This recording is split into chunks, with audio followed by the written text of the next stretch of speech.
This is an It's Your Break production, so sit back and take a break.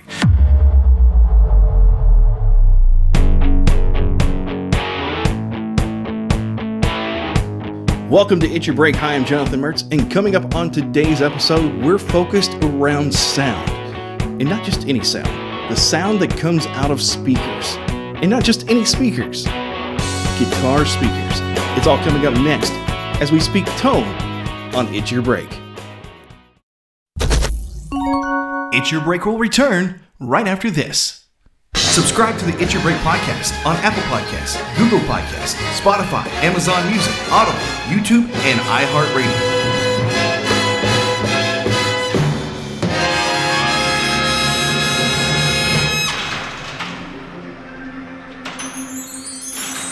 And now, back to It's Your Break. Welcome back to It's Your Break. Hi, I'm Jonathan Mertz, and like I said earlier, today's episode is going to be focused around tone. Not just any tone, guitar speaker tones. And it's from a brand new company called ToneSpeak. It's from the creative minds of Josh Martin, Anthony Lucas, and Dan Digre. Thank you all so much for coming on the show. Thank you. Thanks for having us. Great to be here. So how did this company actually come to be? Josh and I worked for Eminent Speaker for years and years. I had 26 years in. Josh, you had what, 13, 14? Yeah. And during the pandemic, Eminence fell on hard times. Eminent Speaker went through some rough times because they had no orders coming in. Everybody was shut down. So Josh and I had our positions terminated. So that had us looking for employment. And we both really wanted to stay in this industry, but the way things were moving, we weren't sure that was going to be possible. Our industry just stopped, and so we had a passion for that. So we started reaching out to contacts, and both of us. It's funny. Both of us separately reached out to Dan Digre. He's the owner of Misco. They're in Minnesota. They're a speaker manufacturer. They're not quite what Eminent Speaker does. They do other areas like aerospace and slot machines in Las Vegas and a lot of smaller speakers than what Eminent is known for. So we contacted him, and Dan was real honest with us. He said he's doing pretty well. His business is doing pretty well, but he definitely didn't have the resources to bring somebody in new, to hire a new person. And so Josh talked to him as well. I think they had a similar conversation, and we went back to Dan, and he said that if we could he knew our background, and if we could give him a means to expand his business, then he would be interested in looking at that. So Josh and I talked about it, and Josh is real good with business plans. He has a real good business mind, and he came up with a business plan that we both agreed on, and we presented it to Dan, and he loved it. He got excited about it. Dan also has a background in music, and this was an area they'd been in before, but not with the experience that Josh and I brought to the table. So a chance to grow his business in the side of the industry that he wasn't really known for. And so we just started talking about what our product line was going to look like. We started. I'm the design engineer on the team, and I just started asking Dan for parts, and he reached out to vendors that I already knew anyway. And he never said no. You know, we started from scratch, and it was kind of easy because I knew what I wanted, and Dan knew how to get it, and so he just brought in what we needed. I started building hand-built samples in my basement, and then when I got them to where I thought they were pretty good, I hollered at Josh to come over and actually play through them. And we compared them, and Jonathan, you'll know this name. We asked Chris Roberts to come over and play for us, just so it's hard to play and listen critically. So we let Chris play, and Josh and I just sat back and went back and forth A/B on an A/B switch and compared. We compared different components, and we got to a point where we really liked them, and then we got them back to Dan so he could duplicate them in production, and that's what we're working on now. We've just recently approved production samples, and we're moving forward. We've got a great marketing plan, and we're getting interest from guitar players that Josh and I were familiar with from our days at Eminence. We've had demos made, and we're moving forward. We hope to have stock ready somewhere around mid-May. We hope to start selling them. So I hope I didn't talk too much there. I felt like I was speaking for everyone, but yeah. That's our story. No, that's perfectly fine. I mean, it's the story, and that's what we're focused on. You know, you were focused on how this came to be because, you know, you guys, you know, I grew up around you and Josh, and getting to know, you know, everything. I mean, of course, you know, the Lucases are well known back in Hendrick County where we grew up, Anthony, and it's like they're everywhere. It's just kind of like the Mertzes, right? And Josh and I got to, you know each other from going to vocational school over there in Shelby County. It's so cool to see people that I'm kind of close with doing these new innovative things. So, Dan, my question I'm going to gear to you is, what were your thoughts when you were being approached with this new idea to start a new speaker company? Well, you know, as Anthony said, that idea kind of came a little bit down the road in the conversations, because the first thing is they were looking for jobs. And as Anthony said, you know, we were doing okay, but it was a hard time to think about hiring new people, right? Because there's still a lot of uncertainty in what was happening. This was like last summer, and, you know, so. But one of the things that struck me in visiting with both of them was just the passion they had for for what they had been doing and what they wanted to do, right? They both wanted to be in this industry. They wanted to stay in the industry. They love what they're doing, and I was really struck by that. So that, in my mind, that sort of, you know, opened it up to the possibilities of, well, okay, if they feel this strongly about it, and we've been OEMing guitar speakers for, you know, 30, 40 years longer. I mean, my dad launched a guitar line called Redline back in the 60s, and he never really stayed with it to develop it. But we've been building, you know, guitar speakers since then. So it wasn't unfamiliar, but the idea of adding a brand was really, from a business perspective, was very, very interesting to me. But I couldn't do it by myself, right? And what I really needed were these two guys. You know, in your business plan, primarily you need three functions, three people who are really strong. You need, you know, the salesperson who knows who the customers are. You need the engineer that can design the product that the customers need, and you need a manufacturer that has the building and the equipment and the infrastructure that you need to manufacture it. And so what really struck me was like, well, wait a minute, you know, we have all that we need to do this, right? You know, and so that's where the steam started, you know, the ball started rolling, right? We started picking it up, and then it was like, okay, what does this thing look like? What do you need? You know, how would we get it going? So, you know, the thing that struck me about it is how organic this has felt, right? You know, working with these two guys, I'd met Josh before, but I didn't really know him, and I'd never met Anthony. But it was just that, you know, the three of us just really, really clicked, and I think we're all very earnest and very, committed to the idea of what we're doing, and so it's really been it came together very quickly, and it's moved forward. I would say it's kept progressing, right? We haven't really run into any stumbling blocks, so it's very exciting for me to see this come together, and it's been just a pleasure to work with these two guys. They're great. Yeah, it's been surprisingly easy, and I think that most of that comes from we each have our own special role in it that we enjoy doing, and so the three of us together, we don't really overstep our boundaries. We just do our thing, and then we meet in the middle, you know. and it works. That's really cool. And I like to hear how these things just kind of organically fall together. And Josh, why did you choose to kind of get into this partnership and just follow along? I mean, I know out of a necessity for a job at first, but why choose these two to be partners with? Well, Anthony and I, of course, we've worked together for a long time, been good friends for a long time, and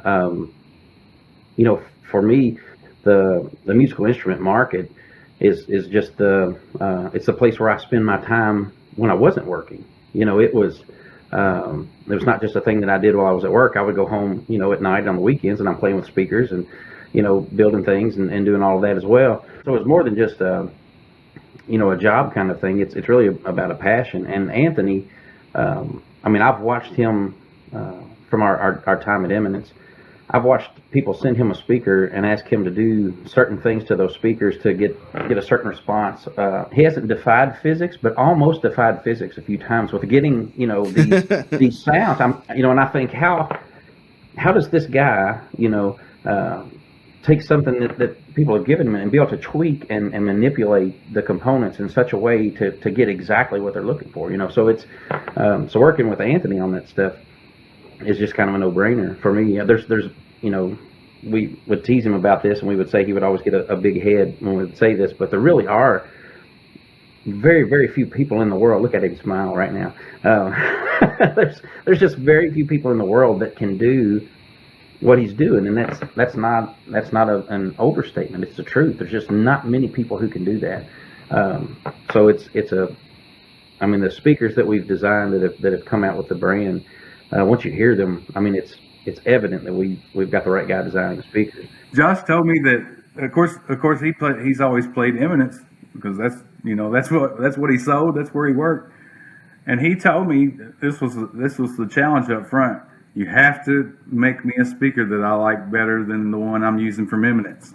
Yeah, because I like that speaker a lot. That's a pretty tall order because Eminence makes great products, and as far as the guitar speakers were concerned, that's my work. Right. And I loved it. It was the speaker I was playing was a George Alessandro model, and I loved that speaker. And I told him, I said, I'm a musician first before I'm anything else as far as this industry goes, and so I'm going to play what I think makes me sound the best. That I can be, and so you're going to have to make something if you want me to play a tone speak speaker that I feel like is better than what I'm doing. So, and he did that. The Austin 1250. It is the baddest speaker I've ever played in my life. So, and I didn't get it in the first try, so it was a challenge. Yeah, there's a couple things that we tweaked, but the other part of this, though, working with Dan, that you meet people sometimes where you just instantly after just a little bit of a conversation and stuff, you feel like, man, this person is my kind of people. This is somebody that I want to be around, that I want to work with, that I want to do things with. And Dan has that fire in his bones to manufacture really, really good quality drivers.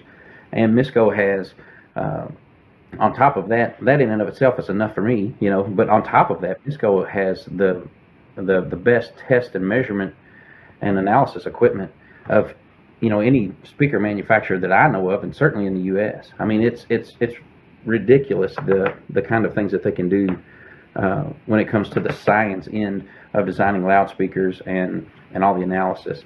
They built the speakers for the Space Shuttle Orion that's going to take people to Mars. That's the plan for that. They made a speaker that's going to go into outer space. That's pretty cool.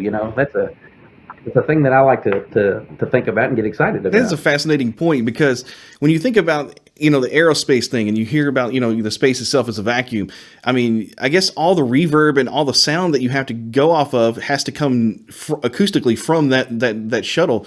So that is a really, really cool thing. How did that come about, Dan? I know this is a little side thing, but it is fascinating to me. Mm-hmm. Well, we've been involved. Our Oaktron division had been involved with the speakers in the space shuttle. That was a number of years ago, and so when NASA and their subcontractors started looking at outfitting the Orion spacecraft, this will be the first manned or personed vehicle landing on Mars. They came to us and said, would you work with us to do that again? So we said, of course.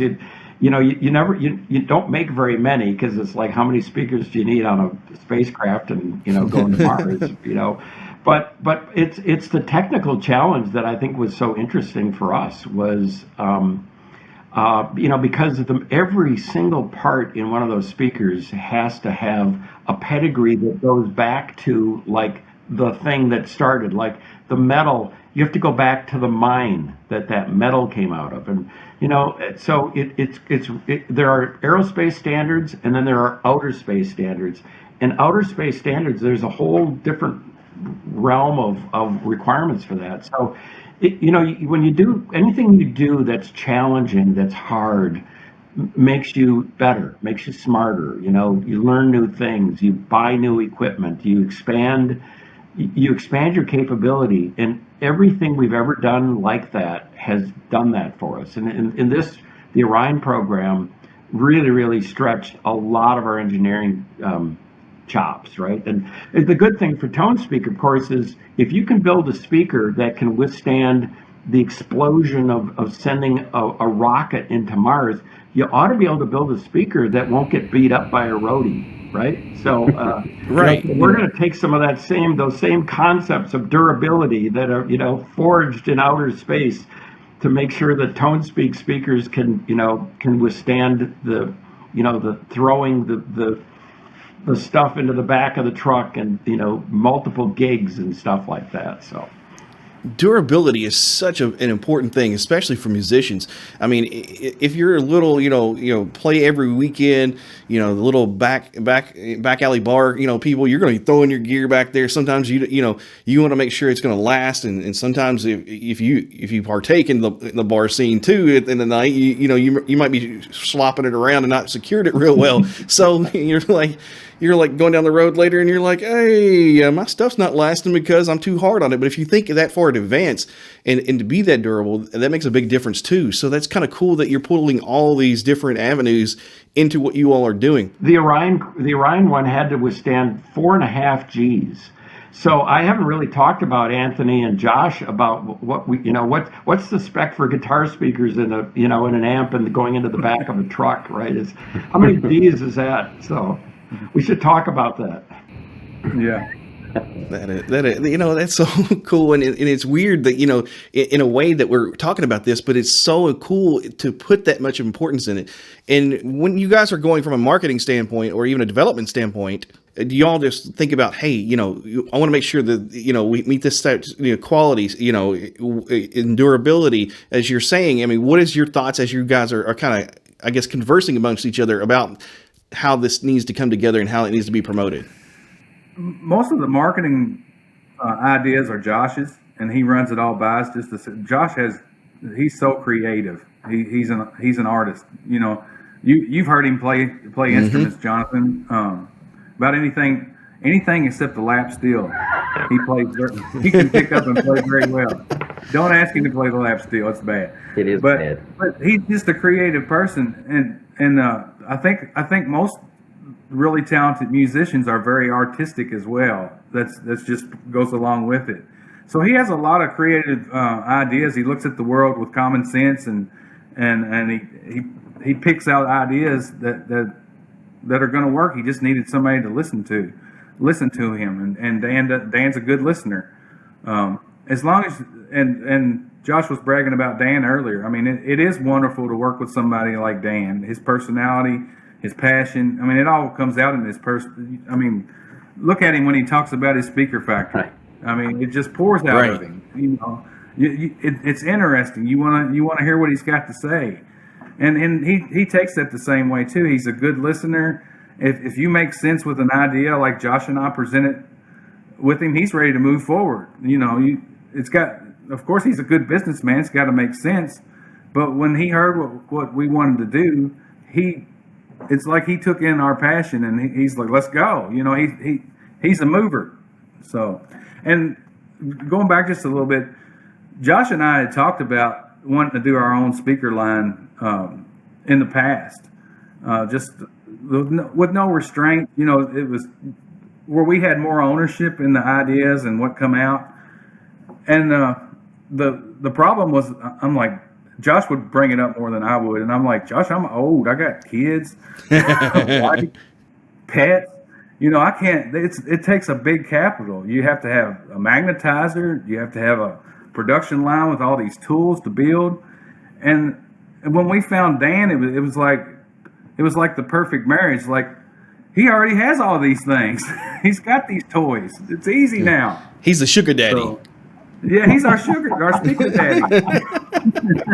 And it is. It's so different from when you get hired somewhere to work and you walk into a set of tools and you walk into a system that's already in place, and you can go in there and sometimes be an agent of change for certain things, and your ideas are heard and things like that. But when you get to kind of start something from scratch in a lot of ways, like this is, every idea, and Dan's, been very encouraging as far as, from the manufacturing standpoint too. Any idea about this stuff, throw it on the table and let's talk about it. And, I remember it was one of the first meetings we had where we said, let's talk about stuff and let's all throw out whatever it is. And if it may be a dumb idea, but let's talk about it anyway and just see how this goes and kick that stuff out. And so we've, it wasn't that, in the past that some of these things couldn't have been done. It's just when you walk into a fresh scenario and you can kind of, lay the path for what you're wanting to happen, it's a whole lot easier, and it's a fast track. I mean, we've gone from, the first conversation, late summer of last year, or excuse me, yeah, I guess it was last year, wasn't it? Yeah, it was. Yeah, August. and it's like, what, 8 months? 7, 8 months, 9 months? I mean, yeah, it seems like a long time, like we've been working on it, but it's really, we've gone from just a conversation to launching a brand with physical product and websites and all kinds of stuff in just a few months. It's really it's a privilege to get to do that kind of thing. Not everybody gets the opportunity to do that. We don't take that lightly. It's a big deal. It really is. Being able to do all these neat little things is really, really cool. And one of the things that I've noticed that you guys are doing really well is starting to release more and more video content and sound content of what your speakers are like. I mean, just recently you guys released all these guitarist videos and having them, play through your speakers. What are the thought processes when you get into these videos and getting good guitarists to come in and even demo your stuff for everybody, or even endorse it? I think, a lot of demo videos, everybody is listening to the audio on a different system. Some people are listening in really good, quality headphones. Some people are, listening over their computer speakers. Some people are, streaming something, and so you lose some audio quality with that. Really, with the videos, we're taking big brush strokes at the tones. Like you can hear the differences in the speakers, not the nitty gritty nuances. We don't expect anybody to go, oh, I hear a 2.5K dip right here, kind of a thing. But we do expect, people to say, oh, this speaker does have that upper mid, kind of growl that I'm looking for my, Marshall or whatever, or, I like how that's got a good clean tone, at higher volume. So that's going to work great for my, bigger amplifier or whatever. So we're trying to really give people a picture of what the speaker is. And then if they're really interested in, wanting to know more about that, they can go to the ToneSpeak website and see all kinds of stuff. More videos, different players playing. They can always contact us at sales@tonespeak.com, and we'll be happy to talk to them about it all day long, because that's what we are. That's where ToneSpeak came from. We speak tone, so that's what we want to do. We want to talk to people about it. So how many variations of speakers do you all have right now that you're going to be releasing? Currently 5. We have 5 different models. And what are they geared for? Is there a specific genre, or just a kind of a sound? I don't know how you would classify them. That's why I'm asking. So I don't like to group speakers into genres, because I think every genre has characteristics that people like.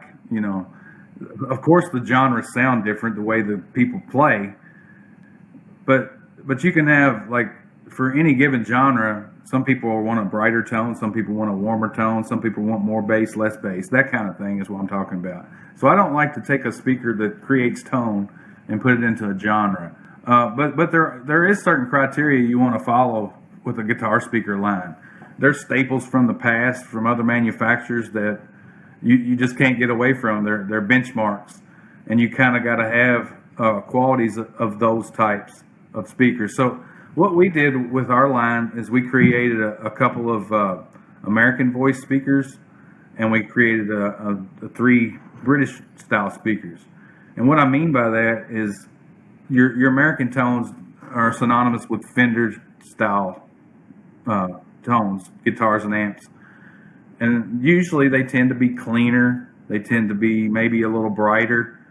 And then your British tones are more the Marshall, Vox, high-watt even type of tones. They have more grit, more breakup, they're more focused in the mid-range, and they have more abundant harmonic detail. So when you take those two groups, and then there's other things, like in our American line, Josh has already talked about the Austin. Well, that's a very clean, very well-balanced American tone. And our other one is the Memphis 1250 that uses a hemp cone. And it has a really really warm, smooth, more full tone. It's going to be a darker tone for somebody that they might want to tame some brightness. So if I was like looking from like a musical standard, say I wanted to emulate like a Stevie Ray Vaughan tone, the SVR tone, or would that be more like an Austin, or what would that be like, more like something else? If I was going to try to play that style through your speaker, just at the nuts and bolts of it, I would first say the Austin 1250, but there might be something else in your chain that would be better matched to a different speaker. Like maybe you play Stevie Ray Vaughan very well, but you don't use a Strat. Maybe you use I can't imagine you'd use a Les Paul, but maybe you use a Tele. Right. So you need some different. You might need a warmer speaker than what Stevie Ray Vaughan uses because your guitar is already brighter than his. Right, and then I guess the other the other end of the spectrum, if you want to slow it down and kind of get more of those kind of smooth tones like B.B. King pulls out, I'm assuming you guys got there, and then of course you want to go Led Zeppelin or even Hendrix. You guys sound like you got it all covered. That's really cool. Yeah, and that's you mentioned B.B. King. He actually uses a bright amp used a bright amp and bright speaker, but his guitar was very warm. Miss Lucille was very warm and full, and of course his fingers had a lot to do with that as well. Oh yeah, he didn't rush it. He took it slow. He just kind of like clapped in a slow hand, Yeah, there's so many things that affect the tonality that comes out of your amp. That the amplifier is a big part of it. The speaker's a much bigger part of it than people realize. The speaker's always kind of hidden away and nobody sees it, but I would say, other than the amplifier and the guitar, the speaker is the next biggest thing, no matter what pedals you throw in front of it. But there with people with pedals and lots of things, and it is fingers. I can sit down and play. Vince Gill and myself could sit down and play the exact same amplifier with the exact same guitar, and I don't sound like him when I play, both in quality and tone. It's different.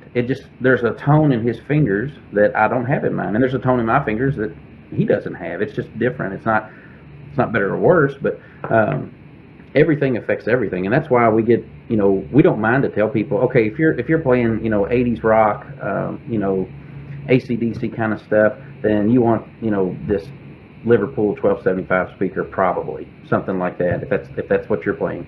But we hate to kind of pigeonhole everybody, because there are so many differences that they may find out that the Birmingham is really more what they like. Yeah, and an example of that is when we when we went to Nashville and we got some of our guitar slinging friends to come over. We used our good friend Dave Baker. He plays with Kelly Pickler, and he plays a lot downtown in Nashville. He has a studio in his house, so we got all our friends together and made those demo videos that you've seen, Jonathan. And one of the guys was playing lap steel, Randy Coors, and he was like, "Okay, what speakers you want me to demo? Okay, do these few over here. They should do good with the lap steel." And I wasn't going to have him play the Austin 1250. I'm like, no, I think with this instrument, that's probably going to take our heads off in here. It's like, well, we got time. Let's give it a go. it ended up being his favorite speaker. Yeah, because his guitar, his lap steel is a darker sounding guitar. The pickups are darker sounding, and so he needs a speaker that's brighter. And I never would have thought that just No. if he hadn't told us that, that this is what I'm playing, this is what this all is, and then all of a sudden it's like, oh, well, now that I know that, yeah, this makes total sense that you would have a speaker. I was telling him, no, please don't play that. There's no sense in playing that one. And it ended up being his first one. Because we didn't know at first we didn't know every detail of it, of what he had going on there, and the more he talks, like, well, what's it going to hurt? We're already here, and it surprised me. It sounded incredible. So the ultimate test is actually getting to playing with your guitar, with your hands, with your amp. In this technological age, modelers are becoming a big thing. And how does your all's speakers handle these modelers, like from Line 6, like the Helix and things like that? There's still a lot of debate over what's best for that, because it used to be just the idea, well, these are modeled, they're digital, so it must be the best approach is flat. They call it FRFR, full range flat response type of speaker. You would want to go with a PA type speaker, and that works very well. They've been doing that for years. The digital game has really raised the bar since Line 6 started releasing stuff back in the early to mid 80s. It has come so far, and it's getting real close to the real thing. But the debate, I've seen some debate recently, and I've actually heard some in testing, that for every situation, the flat response type of PA speaker may not be the best way to go. It's just another very subjective piece of the puzzle. Some people are going to be fine with the FRFR PA speaker type of approach, but I've seen some guys, and we did it in Nashville, Josh, played right through our guitar speakers. And it sounded incredible. I think you put up a video of that as well, Josh. Yeah, it's not out yet, but it's coming. Yeah. Sorry. That's cool. Yeah, you'll have to erase that. That's confident. No. Erase that little. I didn't say that. Say it to everybody. Let them know it's coming. We want them to come find it. So. Yeah. Those are things that I think about too, because on the production side, I've been on the production side for a very, very long time, mainly in voice work and in, listen to this, but still you have to sound match, especially in radio stations. When I did imaging, you have to beat match everything and get things in there. And then sometimes picking up the right microphone, like right now, I'm actually recording on two separate microphones for the sound, and I'll pick which one I like the best. Sometimes I go with my large condenser, and sometimes I'll go with the shotgun mic, depending on what fits the application and what gives me the best, the tone for the day. And it's really weird because I can set those microphones up, the same exact microphones in the same position, and then the next day, one of them sounds different than the other, and I have no idea why that is. But I think it's something that's atmospheric sometimes, and you just got to set up for the right application for the right time. That's what I pull it down to. I don't know if y'all take the same approach. That's a great point, and I think that's what makes the guitar speaker design and the picking from the player's perspective. There's quite a bit of art in it, where there's not so much, where it's more science with other types of speaker like home hi-fi, car audio, professional audio. The guitar market, sometimes we joke that it's kind of voodoo, black art, because there's so much subjectivity. Like for example, with a PA system, most people are gonna try to find something that's very neutral sounding. You're just using the speaker system to reproduce something very accurately as possible. But that's not always the case. Most of the time, it's not the case with guitar speaker. It's actually another piece of the tone chain. You're trying to color the tone in some type of way that the end user wants to color their tone with. And it's the last. And Josh spoke about how important the speaker is, and people often overlook it. I mean, think about it. It's the last piece between your amp and your ear. It's the last thing in the chain that you're going to hear, and that makes me excited, kind of proud, I guess you could say, that I get to do that, because it's right there before. the last piece of equipment that it goes through before it hits everybody's ear is the speaker. And that is really cool that you bring that up. I mean, putting on the tone change for whether you're using the compressor in the front or you're using it right before it goes into the speaker, Right. it makes a big difference too. And, it depends on the application. And another thing it kind of depends on it is if you're using analog versus digital, pedals or even other emulators through your chain there. Josh, what have you found out? I mean, does it do just as well with digital effects as well as analog effects with tones that you can create? Yeah, for the speakers themselves, it's it is a weird thing with players because like Anthony was saying, they think that they want this full range, full response, flat response speaker. But I think what people are finding, and I think it's been a little tough for some of the modeling companies to accept, is that when people that are playing this, unless they're just recording direct, if I've got a Kemper profiler or something like that, really nice profiling amp, and I'm plugging direct into my recording software, and I'm recording something like that. Depending on the profile, I can still hear the difference between a digital signal and a analog signal. I can hear the difference with that. And I think that people are, guitar players, even though, guitar players get a bad rap thinking, oh, these guys that don't wake up until lunch and they, they're just not these smart guys, they're just kind of dumb guitar players. You hear people say that stuff a lot. But they really do listen to what they're doing, and they're very picky about that stuff. And I can tell, I think that's why you see more of these companies going to an actual guitar, like a paper cone guitar speaker, rather than, a woofer that would be used in pro audio to reproduce that sound, is because those guys, even though I've got my amp modeler and it's modeling an old Marshall head through a 412 whatever, and I've got all that, but when I have to hear it, I still want to hear what that full paper cone sounds like, rather than what a woofer with like an accordion surround or something would sound like. So I think they're more discerning, and I think that our speakers, I've played with some of them. We've got impulse responses that we're going to release, and that's not a secret. It's on our website, and we've played around with those and with our speakers. They sound great. There is just still something about the actual speaker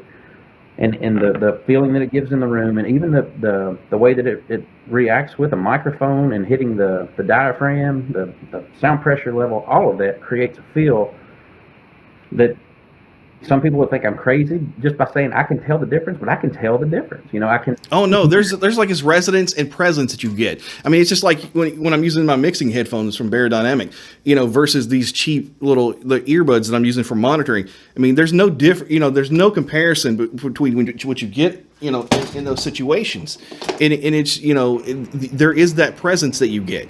Right. When you can hear something in its fullest and the way it's meant to sound, and then the other times it's the tone that you're looking for is how it's supposed to sound, mm-hmm. and then you can't get that from just a flat response all the time. And I totally agree, and I understand where you guys are coming from, and I applaud you for that. I think a lot of it is just believing what they've been told for so long, because I've seen experienced too many tests to believe that people actually like flat response.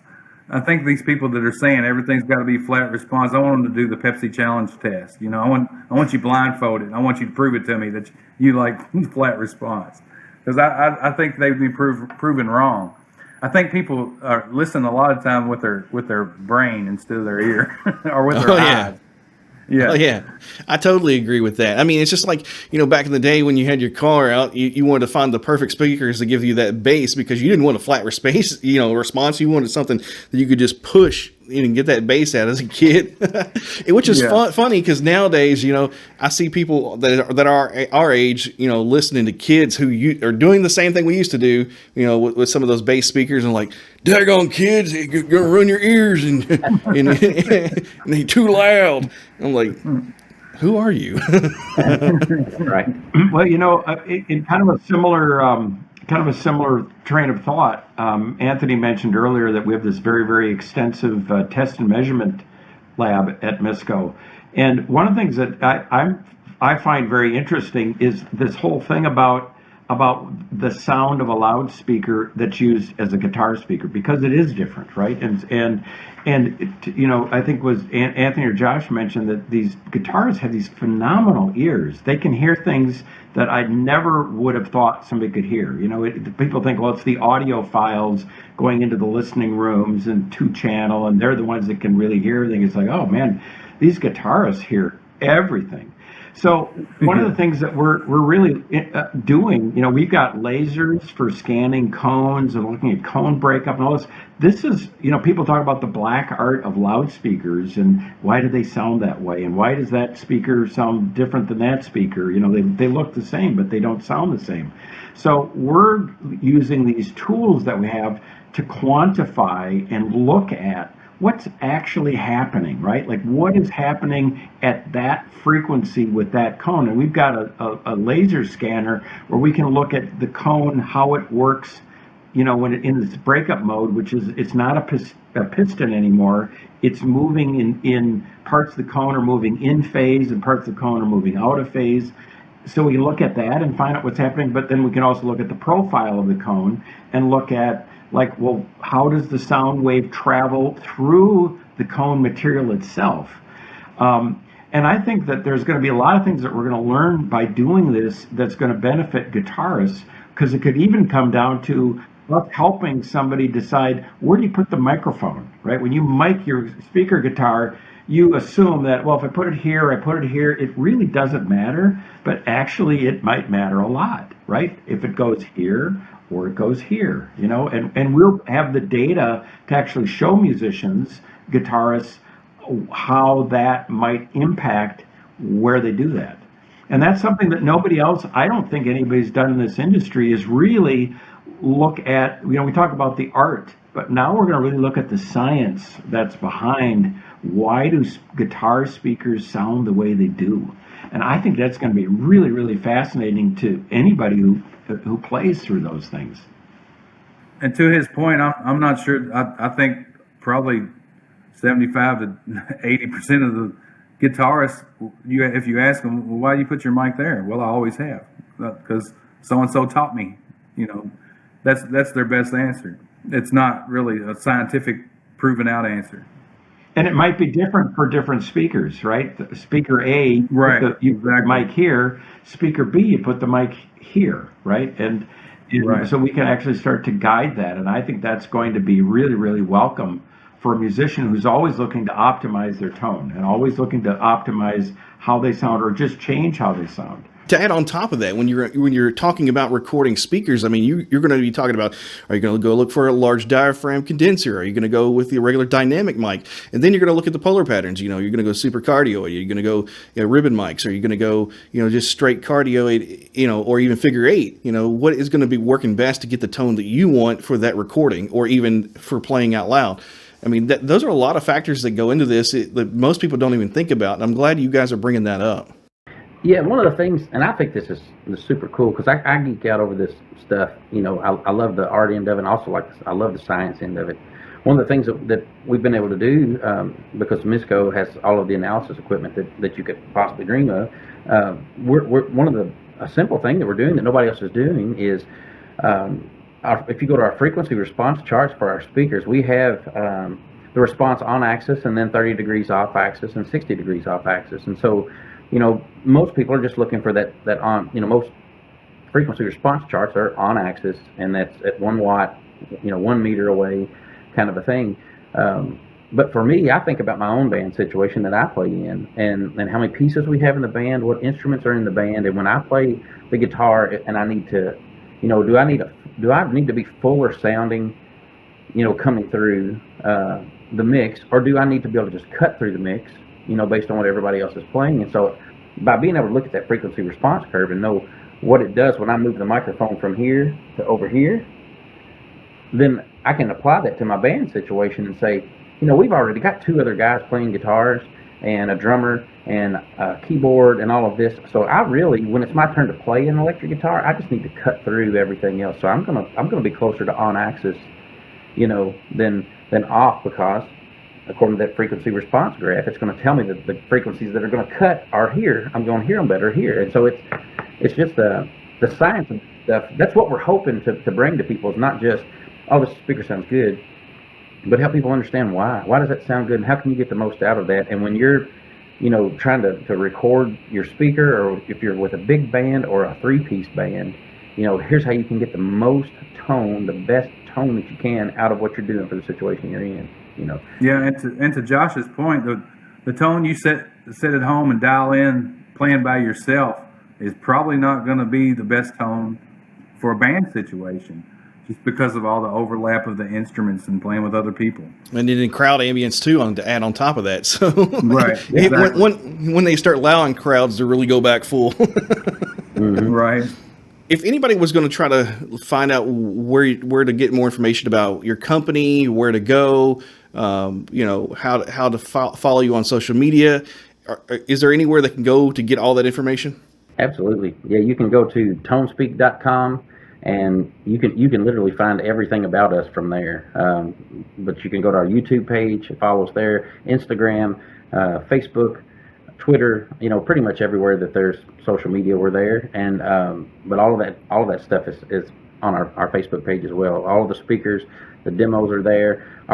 Something we haven't even talked about is our Tone Speak Advisory Board, which is a group of musicians and business people that we've put together that help us make sure that whatever it is we do as a company is what the market is really wanting. That it's not just something that might be a pet speaker of mine, and I really like this old vintage whatever, and nobody else does. So, these are people that are passionate about tone but also smart about business stuff, and we've brought them around to help keep us on track, because it really doesn't matter, how much you really know about something. You don't know everything, and somebody, other than if you look at yourself in the mirror in the morning, you can see what you look like, but the rest of the day you have no idea. It's nice to have somebody else to tell you if you've got something all over your face, So we've got the Tone Speak Advisory Board to tell us if we've got something on our face, and to help us with shaping all this stuff. So those guys, find out about all of them on there. And those guys do this for a living. That's what's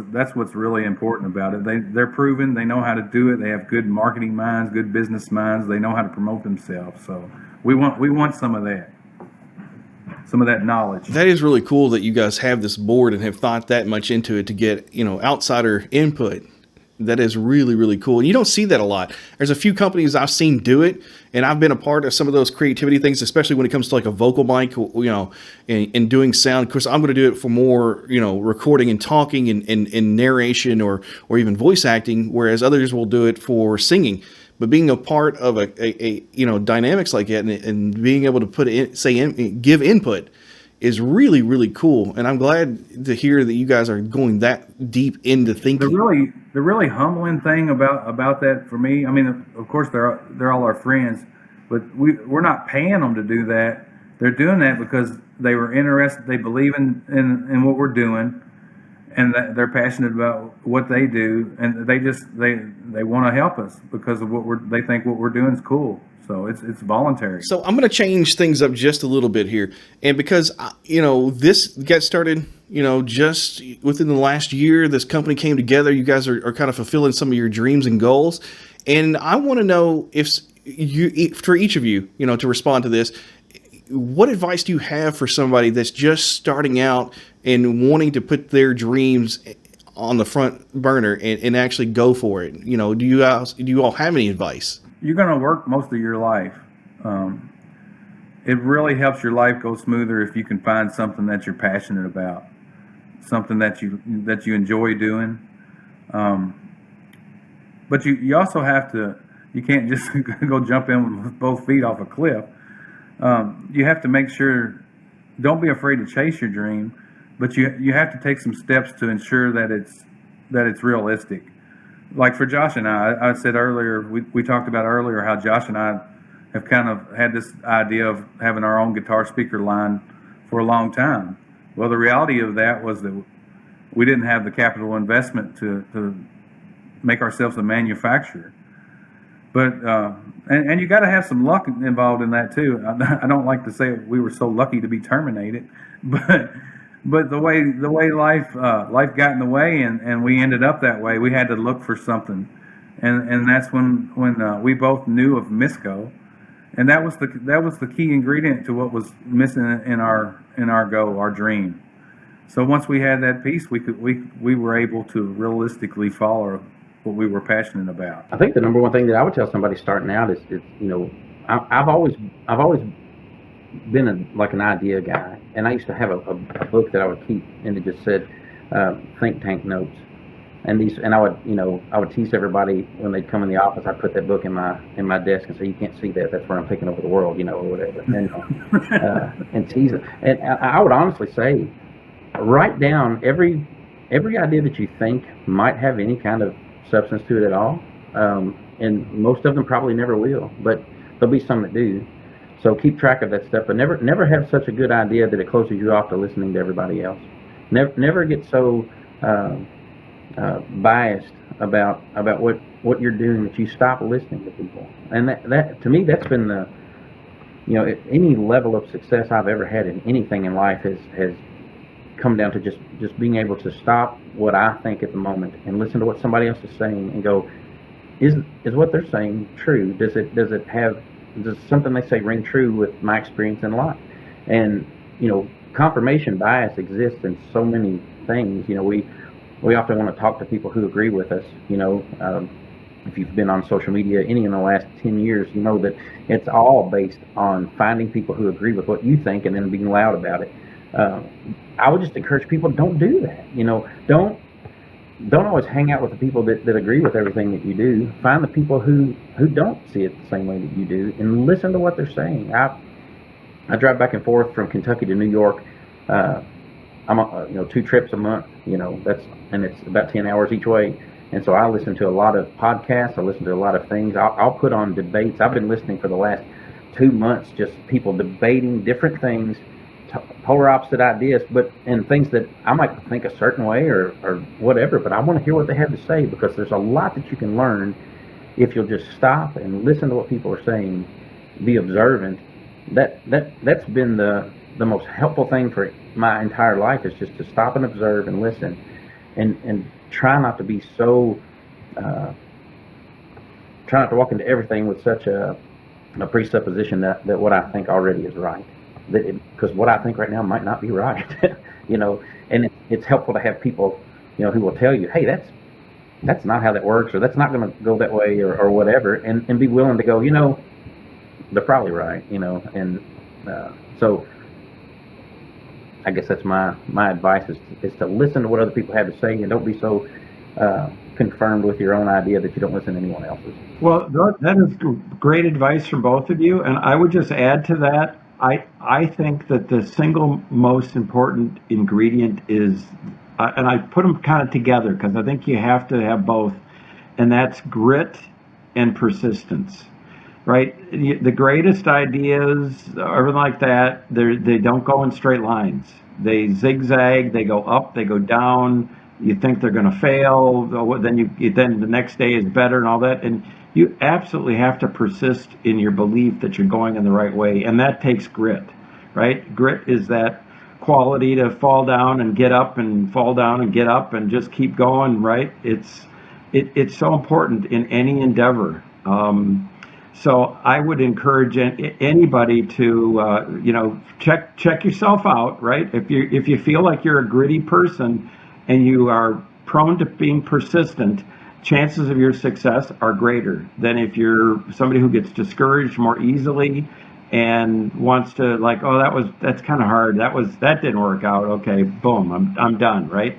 Because that's how it's going to go. It's not going to be exactly the way you think it's going to go. It's all good advice, guys. Thank you all so much for coming on the show, and hopefully we can do some more stuff in the future. Maybe get together, see some live action video of things happening. And this is just such a cool product. Of course, me, I love sound, but thank you all for coming on the show, and hopefully we can get back together and do some more stuff down the road. Sounds great, man. Thanks for having me. Thank you for having us. Oh, great. Thanks for having us, Jonathan.